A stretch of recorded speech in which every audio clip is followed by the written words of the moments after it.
Before Spain arrived, the Philippines wasn't a poor island nation waiting to be saved. It was rich, richer than most people realize. It had its own written language, its own books, more gold than China could believe, trade routes reaching 3 continents, a political system that worked for thousands of years. Then Spain arrived in 1565, and over the next 333 years, they destroyed 7 things that Filipinos can never fully get back. Most Filipinos alive today don't know any of them. Today, that changes. Every Filipino learned the same history in school. Magellan arrived, Lapu-Lapu fought back, Spain colonized the islands, Americans came next, then independence. That story starts in 1521. As if the Philippines didn't exist before a Portuguese explorer showed up on our shores.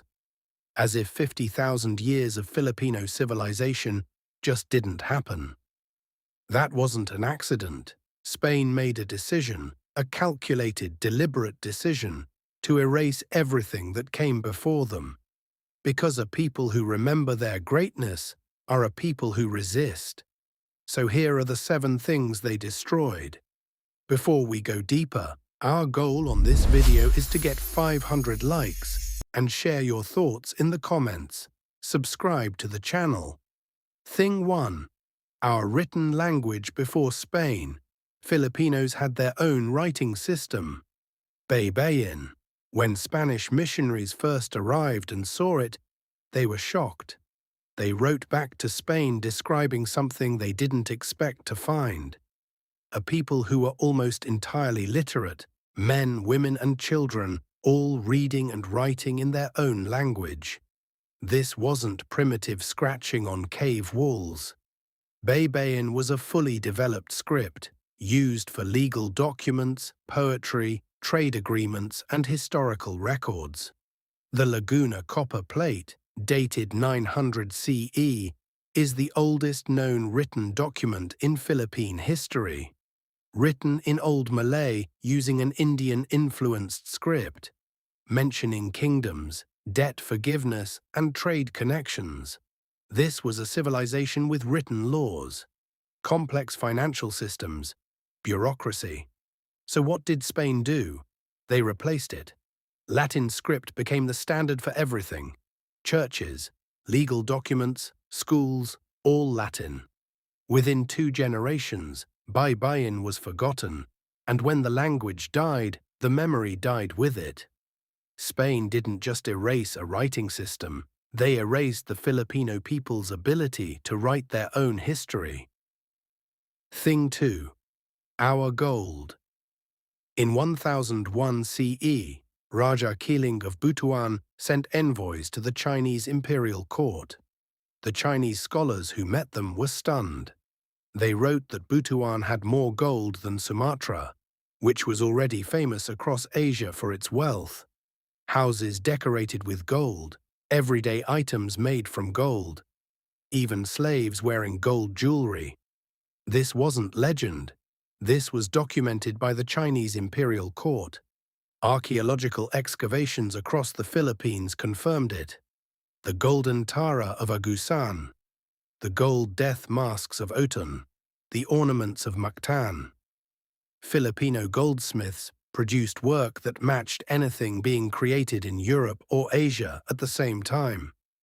The Philippines was not a poor nation waiting to be civilized. It was one of the wealthiest regions in all of Southeast Asia. So what did Spain do with all that gold? They melted it. Centuries of Filipino craftsmanship thrown into furnaces and converted into Spanish currency. Not studied, not preserved, not respected, melted, shipped back to Spain, used to fund European wars and royal palaces. The National Museum of the Philippines estimates only a fraction of pre-colonial Filipino gold artifacts survived. The rest, gone forever, not lost, not buried somewhere waiting to be found, destroyed, deliberately. Thing 3. Our books. This is the one that should stop every Filipino in their tracks. Before Spain, the Philippines had books, not stone carvings, not cave paintings, books, written on bamboo, leaves and bark, in Baybayin script, containing the accumulated history, knowledge, poetry, legal codes, and spiritual traditions of a civilization built over thousands of years. Spanish friar Juan de Plasencia, writing in 1589, personally documented that Filipinos had extensive written records. He described their laws, their genealogies, their religious beliefs, their histories. He documented all of it, and then the church made a decision. Pre-colonial Filipino texts were classified as instruments of the devil. Missionaries went village to village, collecting them, burning them. Not one, not some, all of them. Every book, every manuscript, every written record they could find, burned. We will never know what those books contained. We will never know the full history of the kingdoms before Tondo. We will never read the poetry of pre-colonial Filipino writers. We will never know the scientific knowledge, the astronomical observations, the medical traditions of a civilization 50,000 years in the making, because Spain burned them, every single one. Thing 4. Our government before Spain. The Philippines ran on the barangay system. Each barangay was an independent community led by a datu. This wasn't a primitive tribal setup. This was a sophisticated decentralized system of governance, thousands of years before Western philosophers started writing about democracy. Datus were accountable to their communities.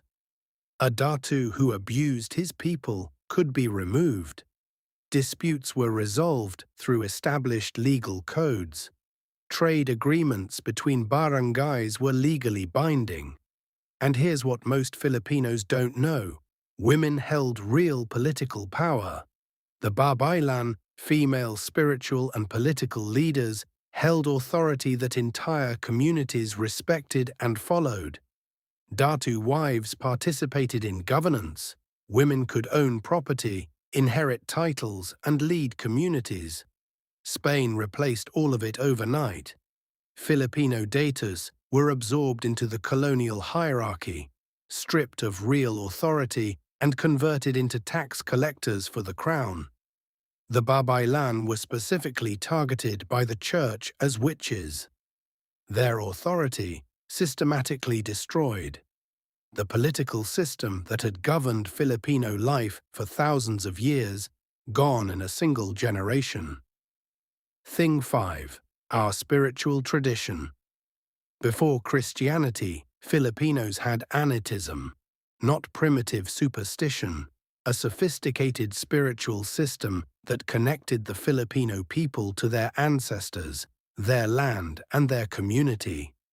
The Anito, ancestral spirits, were the living memory of Filipino ancestors, honored and consulted in every major life decision: birth, marriage, harvest, war, death.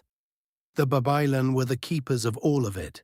They memorized the genealogies, the oral histories, the ritual knowledge, the healing traditions, everything that held Filipino civilization together.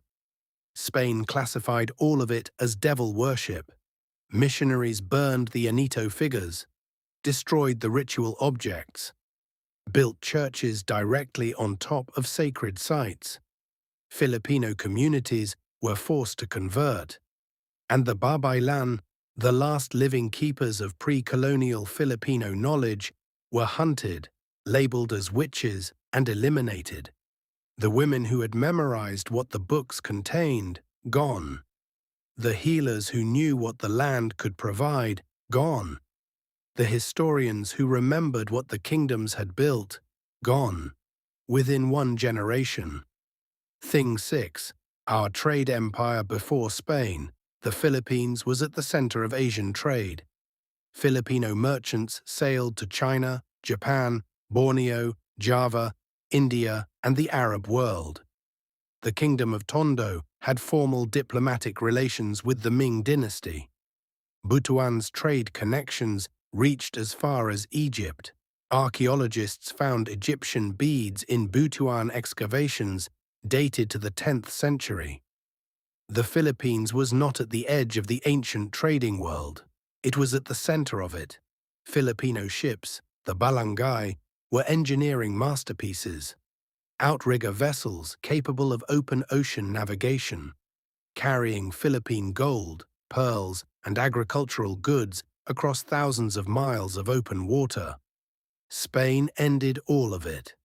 The Manila galleon trade, established in 1565, turned the Philippines from an active trading nation into a passive trading post. Filipino merchants were excluded. Chinese merchants were brought in under Spanish supervision. The trade empire that had connected the Philippines to 3 continents dismantled in a single generation. And Filipino merchants, who had once negotiated with Chinese emperors, became laborers in their own ports. Thing 7. Our memory. The 6 things we just talked about, the language, the gold, the books, the government, the spirituality, the trade empire, all of them were devastating. But the 7th thing Spain destroyed was the most dangerous loss of all. They destroyed the Filipino people's memory of who they were. Before Spain, every Filipino knew their own story. They knew which kingdom their ancestors came from. They knew the names of the datus who built their barangay. They knew the trade routes their grandfathers sailed. They knew the words of the legal codes that governed their communities. They knew the script their great-grandmothers used to write letters and trade agreements. Spain took all of that away, not in one dramatic moment. Gradually, systematically, over 333 years, each generation knowing a little less than the one before, each generation moving a little further from the memory of what their ancestors had built. Until, by the time the Americans arrived in 1898, most Filipinos had been so thoroughly separated from their pre-colonial identity that the colonization felt normal. That is the most sophisticated and the most devastating thing Spain destroyed. Not the gold, not the books, not the buildings, the memory. But here is what Spain could not destroy. The DNA survived, encoded in every Filipino body, the genetic memory of 50,000 years of history that no colonial power could burn or melt or erase. The oral traditions survived, in the mountains of Cordillera, in the islands of Sulu, in the epics of the Visayas, kept alive by grandmothers and elders who refused to forget. The artifacts survived, hidden underground, waiting for Filipino archaeologists to find them and return them to the people they belong to. And the truth survived, because truth always survives.